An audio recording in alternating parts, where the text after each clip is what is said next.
What's up guys, welcome back to the channel. So today I'm going to be kind of doing like a vlog style format of me building my first PC. Basically just go over some issues I ran into, how I fixed them, some few tips and tricks along the way, and just so you guys know, this is not a tutorial. It's my first build, so take the steps with a grain of salt, I guess, because they're probably not what professionals would do or exactly what they would do, but it works.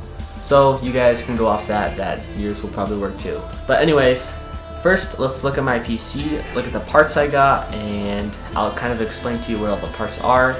Probably because you're noobs because you're watching this video. So yeah, let's go check that out.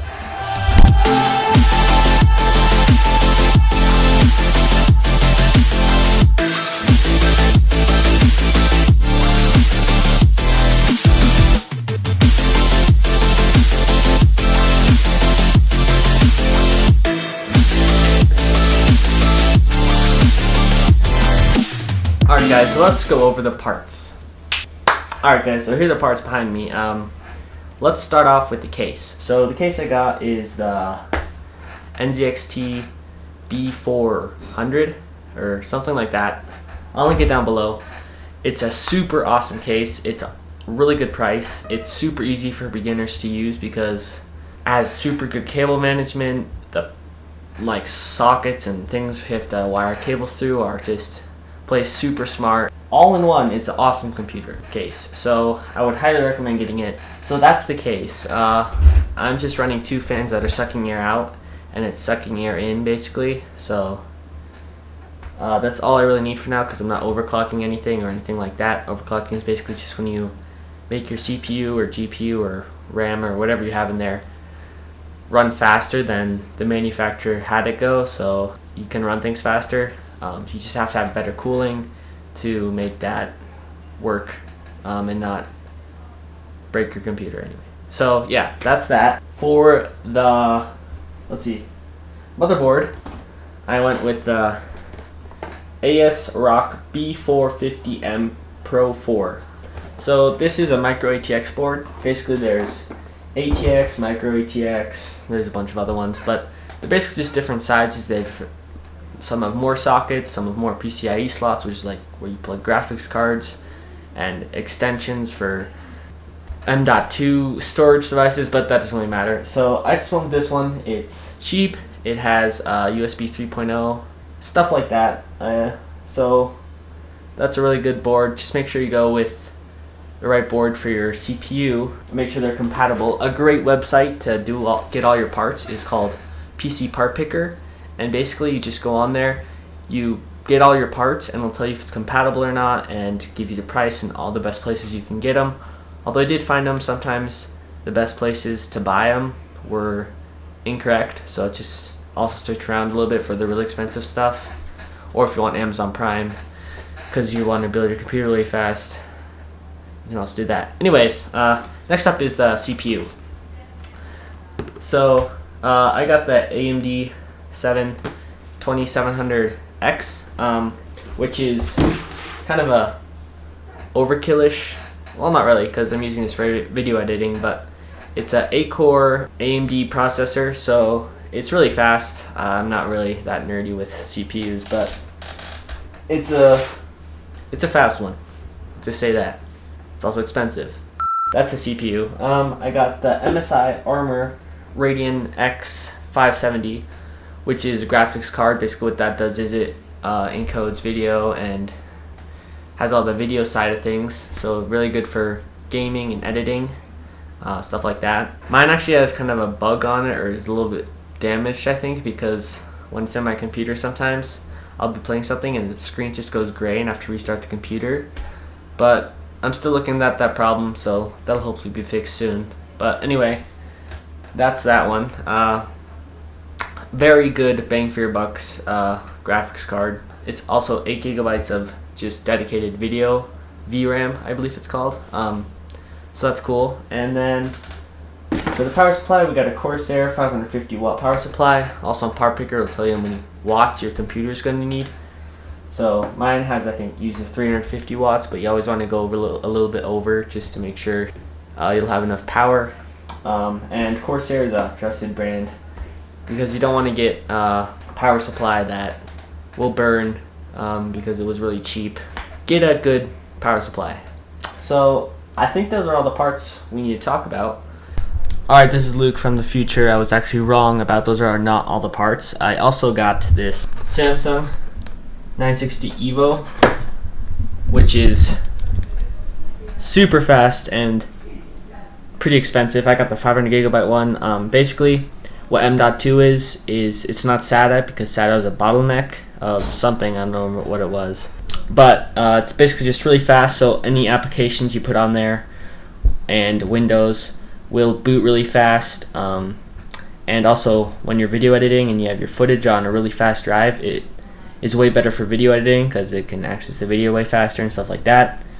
So that's why I got that card. And then for everything else, I got a few of these just hard drives, basically.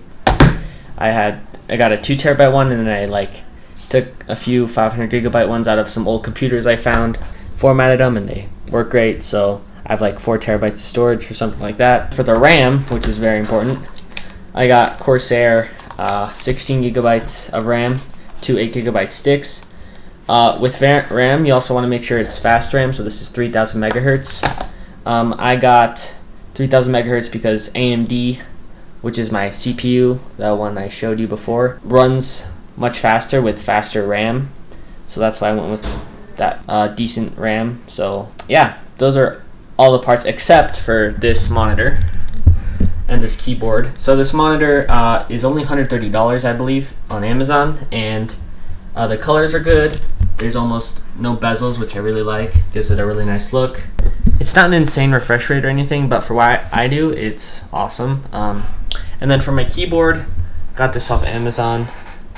Only color I can do is red, but it's a mechanical keyboard, which is really nice. It's wired, but I think all these kind of are wired. And then I had this mouse before, the Logitech MS Master 2S or something like that. Awesome mouse for editing and gaming. So yeah, that's all that. Let's get me to actually building this thing. So I just put in the CPU right here. It wasn't very hard at all. I'm just watching this tutorial on here. Just got to make sure that the little arrow right there matches up with the arrow on the little slots on there. Alrighty guys, so I have successfully put in the motherboard. I haven't screwed it in yet, but motherboard's in. Put the cooler on, and I put in the RAM slots. I was having an issue, first of all, with the cooler. I wasn't sure if the white stuff on the bottom was already thermal paste applied, and it was, so that was nice to know. So if there's white stuff there already, just put it on. You don't have to put any thermal paste on or anything. And then I was also having trouble with knowing which RAM slots to put my RAM in. So I looked at this little chart they got here, and what you have to know is you have to know if your CPU is like a Raven Ridge or Bristol Ridge or Summit Ridge. Mine was a Pinnacle Ridge, my Ryzen 7 2700X. And so then you look at this chart, and I didn't know how to read this chart, so I just texted my friend who's good with computers, and he said to put it in slot number 2, B2, and A2. And he said that was basically what you always want to do if you don't really know, is you just put it in this first one here from away from the CPU, and then one closest to the CPU, or second closest. So just this first slot and then this second slot here. So you do first one, skip one, and put that in. And just make sure you put it in the right way. It can't really go in the wrong way, but you don't want to mess anything up. So now I gotta finish screwing in this thing. Oh, I also put in the I/O shield right here. So that's all in there nice and good. Alright guys, quick little update. I was screwing in the motherboard and I realized all the little holes where you're supposed to screw in that's already on the motherboard, the standoffs, weren't in the right place, so I took the motherboard out again, put all those back. It was really nice on my NZXT case. It just had a little diagram in on the case that told you which numbers to put the screws into. So that was nice. And then also, what was kind of confusing, but now I know why, is when I was screwing in these little screws to screw in the motherboard, I would be turning it, and it just would keep spinning. And I realized that it has like the screw has a safety on it, so it doesn't turn too hard, so it doesn't like break the motherboard. So I thought it was just like not catching, but it's just the safety on there, so that's pretty cool. Yeah, that's where I'm at right now. So alright guys, so I'm on the floor now, and I just put in my M.2 SSD right there, so that's cool. Almost forgot to put it in there before I got my graphics card in there. Right now I'm just routing all my wires through here, so trying to figure out where all the connections are. Alright guys, so I just got all my hard drives in this casing that I'm going to put in the computer. So I have 2 terabytes on top, and then out of some old computers I fished out some 500 gigabyte hard drives, so hopefully they'll work. But yeah, so we got 3 terabytes in total, so that'll be sweet. And then I also plugged in the fan connectors, but I think that's about it. So yeah. Alrighty guys, so I kind of finished building the computer, so I'm downloading Windows right now for it, but it boots up to the BIOS and I can see the temperatures of everything, and like there's a bunch of settings that I don't know what they mean, but yeah, it works, so that's awesome. Some things I ran into that were kind of hard were installing the video graphics card, because I thought it would go, let me show you, I thought it would be like facing up, but as you can see it looks upside down because that's the only way to go. So I guess it depends what kind of case and motherboard you buy, or if you flip the motherboard this way you could have it straight up, but yeah, that kind of confused me, but I mean, it still looks cool, so that's all that matters. Anyway, yeah, so trying to install Windows now on a Mac, that makes it a little bit more complicated, but should work, so yeah. Alright guys, so I kind of gave up doing it on my Mac, so I'm using one of my dad's old computers to download it onto the USB stick.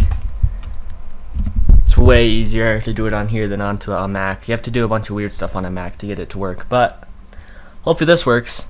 I'm fingers crossed it'll boot into Windows, so we'll see. So yeah, try to do it on a PC if you can, because it's pretty confusing on a Mac. Yeah, anyway, see you guys later. Alrighty, so I plugged in the USB stick. No, this is my mouse, so I plugged it in somewhere else. Keyboard. And it says you just have to push F11 to get to the boot menu, so let's hope this works. So we got my keyboard here.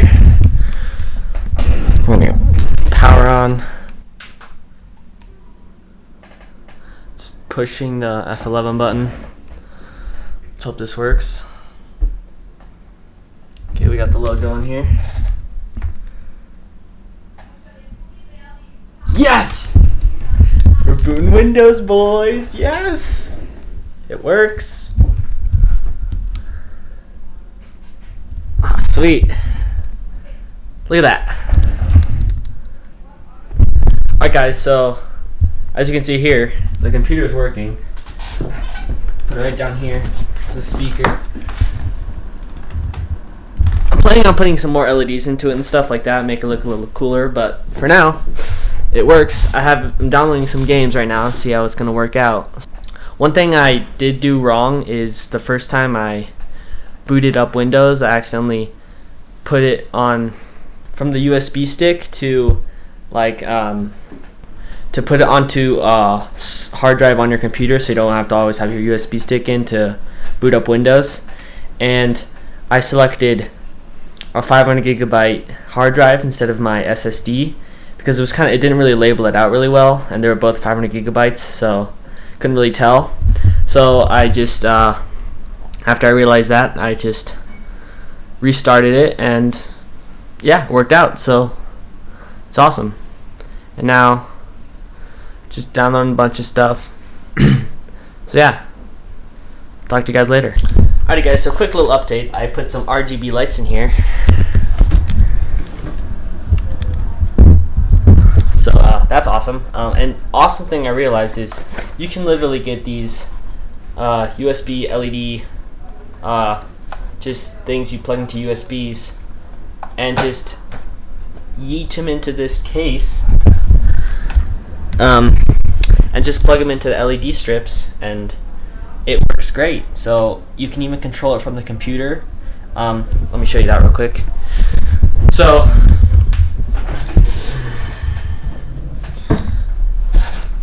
you go to, let's see here, I believe it's called ASR. Of course it depends which ones you get, or basically what motherboard you have to control it. So here I can just control the lights. I can even make it like flash to the music and stuff like that. All these kind of effects. One thing I wasn't able to do was change the color of this guy right here. But it's on its default right now, so it's just going through all the colors, which I kind of like anyway. Also it uses a different application, but it's just going to get it to work. But doesn't really matter because I like it going on that default cycle anyway. So that's that.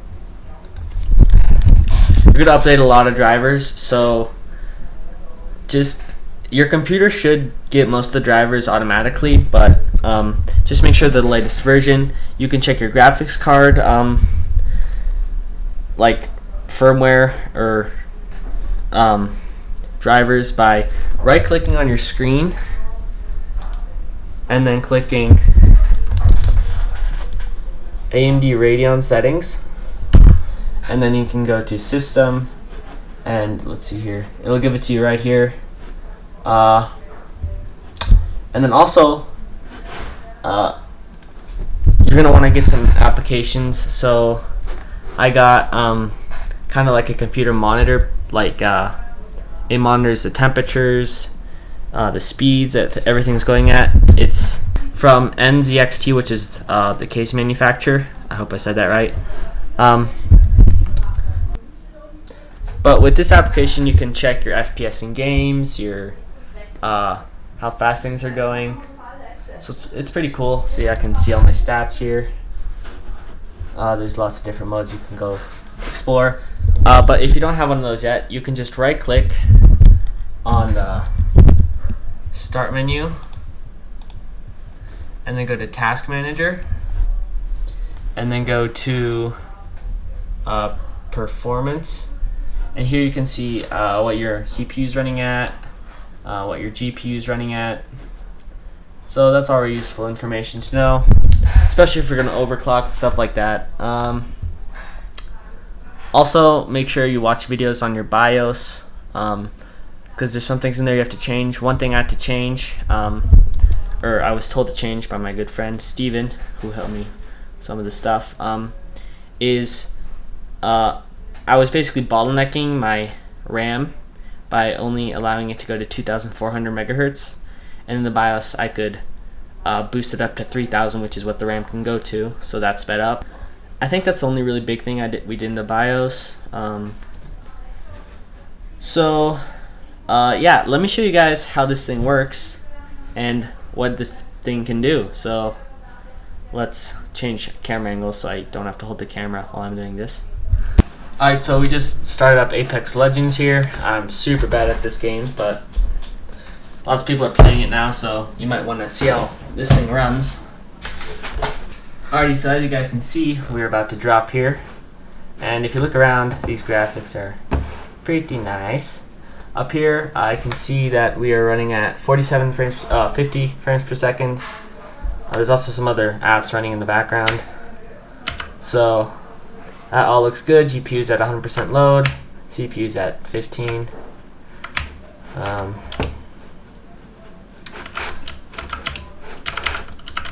So I'll just play till I die.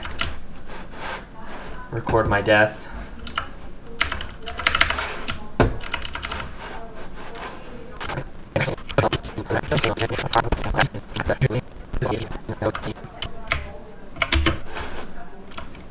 Oh my god, there's a person here.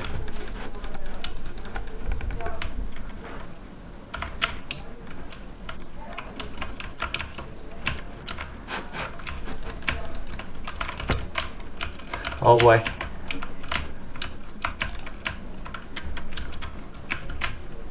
Using my syringe. We got him kind of cornered here.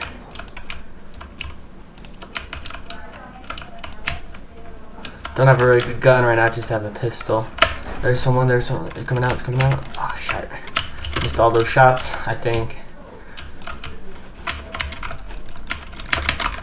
Oh, we got him down. Oh, I'm down, sure. Shield, shield, shield. Come on, kill him. Yes, buddy. Oh, come on, you got him. You got him. Yes! You guys see that? Not dead. Oh, dang, that was awesome. Let's see this guy. Oh, okay.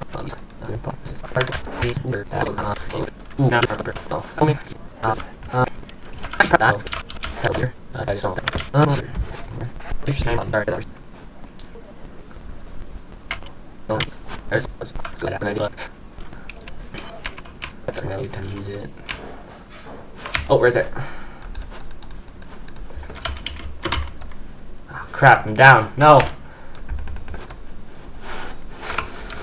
It's not good. Okay, I'm dead. Alright, well guys, that wraps up. I got 1 kill. Actually pretty proud of that. But yeah, game runs well. GTA also runs very well. Max graphics and everything. So that's basically gameplay. Also, it's really good at video editing, so it can like cut through in Premiere Pro 4K, like half resolution, and it's really smooth. So that's also nice. So yeah, expect some awesome videos. Hopefully we'll get good at After Effects and Premiere Pro. I'll make videos on learning that software, and that will wrap up the video.